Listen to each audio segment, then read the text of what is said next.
Welcome to a demonstration of AudioScribe's Transcriptionist program.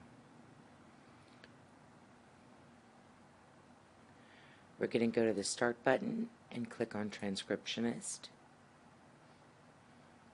Normally, when you install it, it will put an icon on your desktop. I just created a tile for it on my Start button.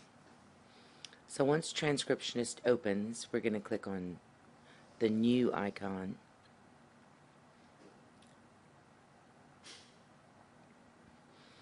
We're going to make sure that the case is set to none, and we're going to select a style.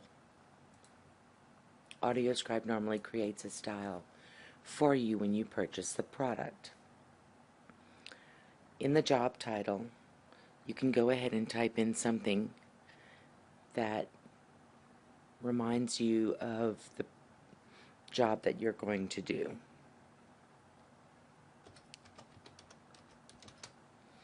And then we're going to click on Acquire, and we're going to path to a location on our hard drive where we keep the audio that we want to transcribe from. So I'm going to go ahead and select a job, an audio, and click on Open. It's going to let me know that the audio has been copied to the Acquire folder and the name may have been changed. I'm going to click on OK, and then I'm going to click on Dictate. It's going to ask me if Scope should load the speech engine. We do want Scope to load the speech engine so that we can dictate from the audio. So I'm going to click on OK after I make sure I have a check in the box to the left of Scope loads the speech engine.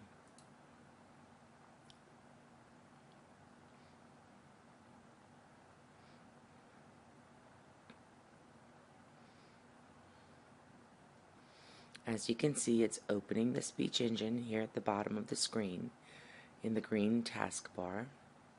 It allows me to select which one I want to use. I'm going to select the second one, and I'm going to click on Open.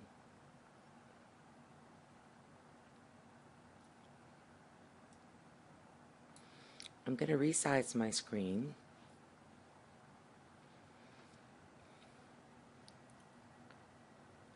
I can type in the names of my speakers over here on the right, and I can type in the name of any words that I think might be hard to say here on the right.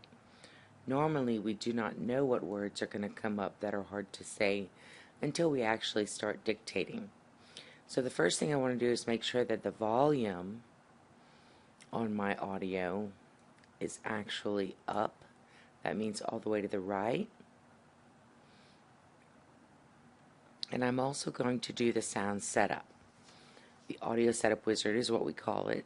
I'm going to click on that, and it's going to bring up the drag and check microphone feature, as you can see at the bottom of the screen in the taskbar. So I click on that one time, and this screen talks about positioning your microphone properly.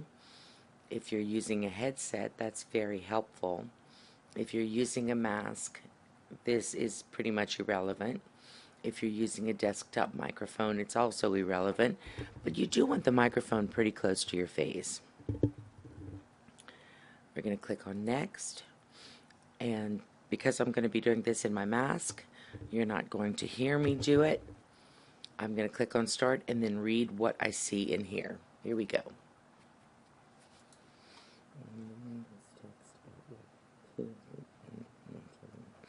I will continue to use this tone when I dictate with the product. Right now, I'm putting a carbon adjustments to adapt to my voice and the environment. As I talk, try to step in the quality of the audio input and adjusting some settings with audio input. That means that I'm successful, so I'm going to click on Finish. And now I'm ready to dictate into Transcriptionist. So the first thing I want to do is actually turn on the microphone. So this is your microphone up here. That's going to listen to what I'm saying into my mask. And once I do that, I'm going to click on Play right here. So here we go.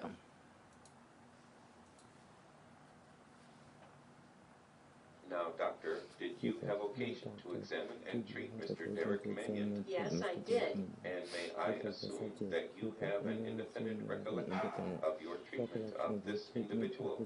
I do to an extent, but I mainly rely on my records. And would you tell us what a history is? Well, it's the story, if you will, of what happened to the individual that led him to come to seek care in my office. All right, and is the history an important tool in your examining, diagnosing, and deciding what treatment is medically appropriate to a patient of yours? It certainly is. All right, doctor, would you tell us when and where you first examined Mr. Derek Mannion?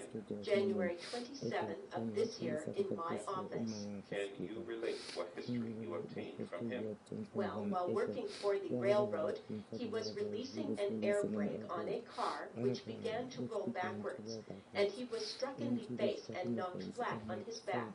He sustained some significant facial injuries and broken teeth and whatnot.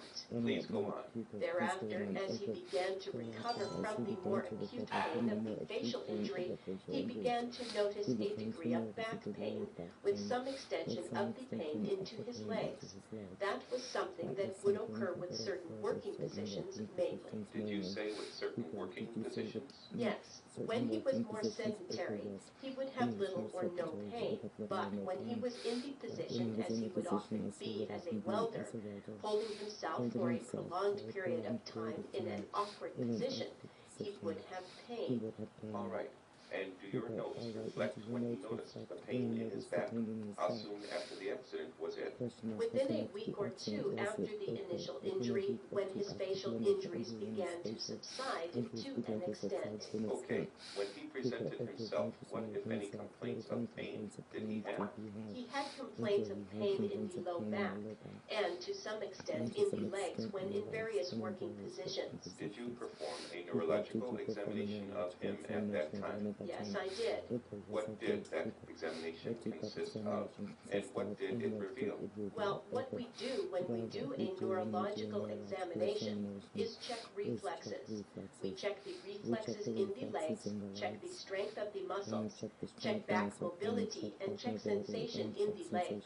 Can you explain what you mean by checking sensation? We check whether or not the various areas of the leg that are served by individual nerves perceive sensation normally. All right, and what did this neurological examination reveal, doctor? It was a fairly normal examination, except that in the right leg, when we tested it with a pinprick, he did not feel it quite as well as elsewhere. Did you recommend that x-rays be taken, and were they taken under your recommendation? Yes, we did an x-ray and we did a CT scan.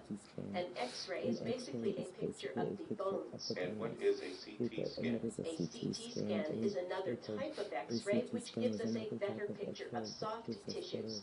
It gives us slices to look at, as though you made the low back into a loaf of bread and took out a slice and looked at it.